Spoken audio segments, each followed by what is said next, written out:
And welcome back to another video, another episode of Coffee and Stocks. In today's video, we are going to talk about a new, not really a new SPAC, but a SPAC that has been in minds of a lot of people actually, and it's one of the things that I really like about these new SPACs because it creates a huge difference in the world and in the future. But obviously, before we get started, can I please ask you guys to please drop a like on this video, as well as press that amazing subscribe button. It does go a long way in supporting the channel. I do thank every single one of you guys, and I feel like you guys have been supporting this channel quite a bit. Tomorrow I will be doing get dividends away, so don't forget to comment down below.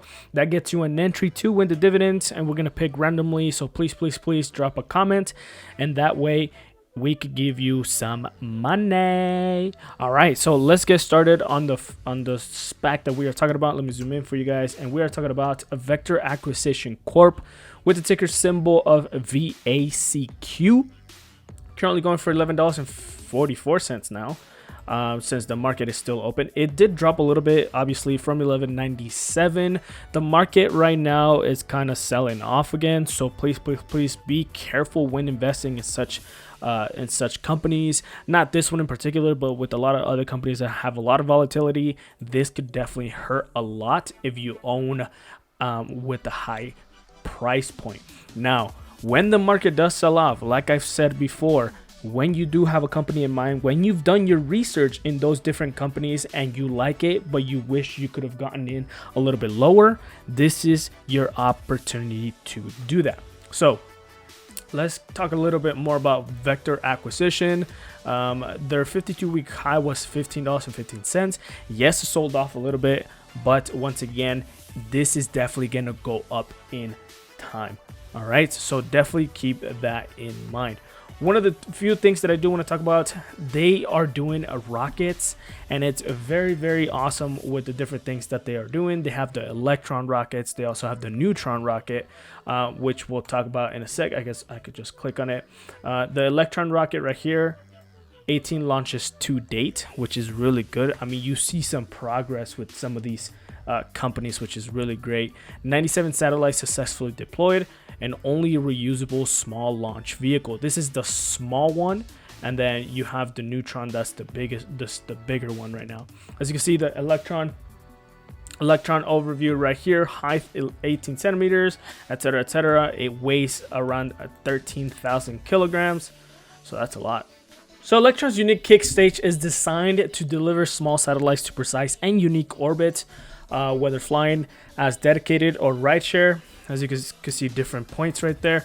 We're not going to go too much into detail with a lot of this because obviously I want you guys to do your own research, and I just want to tell you guys if I like this company or if I don't like this company. If go ahead and look at the other one, it's called Neutron, the Mega Constellation Launcher. That's just wild, right? So it's 8,000 kilograms, so it's almost like 3 or 4 times bigger than the Electron right there. So this is launching 2024, so that is pretty awesome. They do have it in a couple of years, which I do believe once it gets to this point, the stock will shoot up. And that's one of the things that I really like about this company is that they're always making a difference, not just by launching stuff, but also making a difference in people's lives. So what drives them, right? So we're gonna read a little bit into this. We're an exciting new era of small satellite technology, one that's making life on Earth better. We all rely on satellites. They connect us, keep us safe, etc. So they're definitely dealing with a lot of satellites. Space is the ultimate high ground.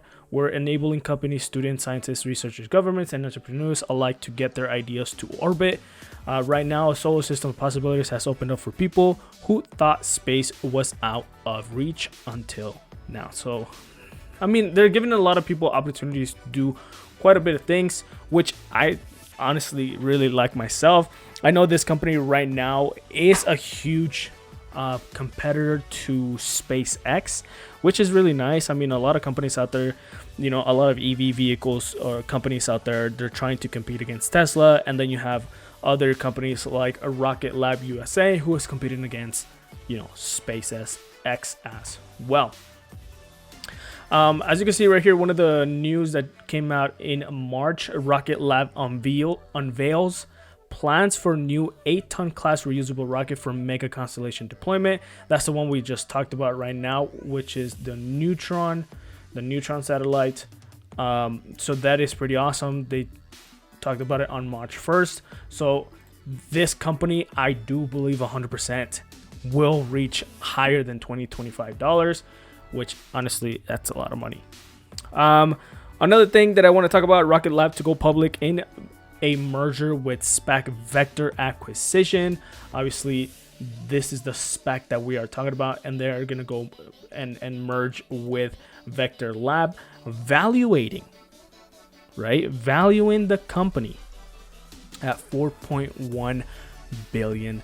I mean, I don't know about you guys, but that valuation is so good. It's so nice. I really, really do love it. They announced this quite a while ago. On Monday, it will be going public through an acquisition by special purpose acquisition, blah, blah, blah, VACQ, in a deal that values the launch at $4.1 billion. Another thing that was pretty awesome was tech-focused private equity firms SPAC Vector Acquisition 2 prices upsized $450 million IPO. I mean, it's just money on money on money, because a lot of people do believe in this company. A lot of big companies, really love this company and really love what they are doing. Another cool thing right here is Astra Rocket Lab wins launch contracts. Astra and Rocket Labs. So Astra has won a NASA contract to launch a small constellation of Earth science CubeSats, while General Atomics selected Rocket Lab for the launch of small satellite with a NOAA hosted payload. This was back in February 2021, but I mean, that's still pretty awesome that they were selected to win these contracts, and they were selected to send stuff to orbit, which means that they will be able to increase so much in their price. As we look forward more into their investor presentation, investor information, we saw right here that obviously Rocket Lab, an end-to-end space company on global leader in launch, is to become publicly traded through merger with Vector Acquisition Corp, which we just talked about. And they are really focused on that $1.4 trillion market forecast by 2030. Guys, $1.4 trillion is that's a lot of freaking money.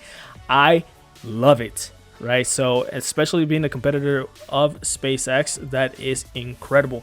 Another thing that I do want to talk about, just real super quick, they have a lot of customers, as you guys can see.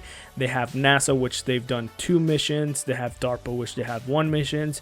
One of the biggest ones that they've done a lot of more missions with has been a space flight, which is really awesome. It's another satellite company out there that sends stuff to orbit.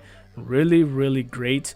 I know we talked about spaceflight, Black Sky, as well as stocks. That could be a potential huge moneymaker in the future. So definitely look into those, because that could be a lot of gains for everyone. Don't forget that they do a lot of reusable parts, and they try to land their rockets so they could obviously reuse that as well. So what do I personally think about this company?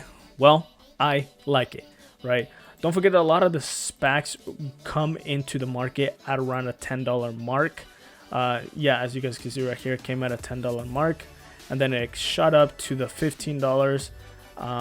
And then it has come back down since then, but it's only come down 17%, which isn't that much. I do believe this will go up to the $20 mark, $25 mark, but obviously I'm not a financial advisor, so please do not take my words as advice. Go consult your financial advisor, go talk to him, do your own research, always do your own research, and invest in this company only if you like this company. I personally don't hold any of this quite yet, just because I got in a little late. But 1146 still isn't that bad. I might get a couple shares of this and keep it in my portfolio, so I could just, ride it towards the future, and hopefully I could buy a little bit more later down the road. Anyways, that was today's video. Hopefully you guys liked it. Don't forget to drop a like on this video, as well as press the amazing subscribe button.